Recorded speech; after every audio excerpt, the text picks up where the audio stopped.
This time of year seems to bring up a lot of feelings for children and parents alike. As kids, we can be excited about meeting new teachers, getting started or back into clubs and sports, seeing old friends, and learning more about our favorite subjects. For kids, these activities might also bring a level of fear or anxiety. And what about parents? We might highly anticipate the day when we can drop our children off at school while simultaneously feeling stressed about Sally's ability to get along with others or Deshaun's ability to sit still in his seat. But this year is different. It's back to school in the time of COVID. Whether your child will be distance learning online or physically going back to school, it's likely that you're feeling some level of anxiety, fear, or uncertainty. And that makes sense because this is entirely new terrain. Last spring, we were introduced to a foreign element that caused a huge shift in the way that we live our lives. So how are we going to weather this storm? While each of our specific situations may differ, there are a few broad practices we can embrace to help us grease the wheels of this transition. To begin, let's imagine an oak tree. These trees are strong, beautiful, and stiff. But when it's hurricane season, these are the kind of trees that snap and break. Now imagine a palm tree. What do we see palm trees doing in a hurricane? Those trees are bending and flopping all over the place, perfect for stormy weather. You see, it's flexibility that allows the palm to survive without snapping. Stepping back from this analogy, let's think about how we can be more flexible as individuals and as family systems.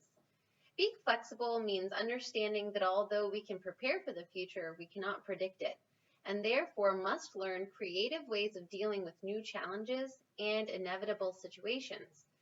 This might look like accepting new roles like teacher, principal, nurse, bus driver, adjusting family rules like bedtimes, screen time limits, homework and chore standards, and rearranging living spaces to accommodate new routines. In the coming months, we may notice our children's anxiety manifesting in them being extra clingy, acting out more than usual, regressing, which means acting out behaviors that they displayed at earlier ages or stages, having trouble getting to sleep and staying asleep, and even issues with toileting and eating. If you're seeing signs of anxiety in your child, be assured that you're not alone and some level of stress is to be expected. And let's remember, the family that can adapt together won't snap together. Piggybacking on flexibility, let's explore what it means to have a growth mindset versus a fixed mindset. A fixed mindset is one in which we view ourselves, including how smart we are, how creative we are, or even how good we are as immovable, static, or permanent. People with fixed mindsets don't like to take on challenges. They can be self-critical and tend to shy away from putting in much effort. Why bother trying something hard if it's going to prove that we're stupid or a bad drawer or not cool? On the other hand, people with a growth mindset understand, as the scientific literature suggests, that our brains and characteristics are subject to change over time. These are people who embrace challenges, acknowledge that putting in effort is meaningful and productive, and show more self-compassion. They're more likely to say, I can't do 10 push-ups yet, but it's only a matter of time.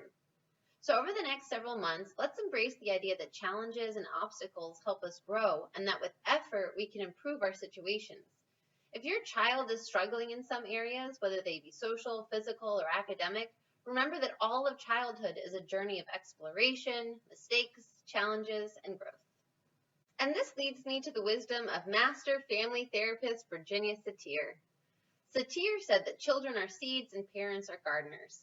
If a gardener were to plant a seed and the seed were to grow in a way that the gardener did not expect, the gardener would research and experiment and figure out the unique conditions that particular seed needs to grow. Maybe it needs more light or a change of soil. It takes time to figure these things out.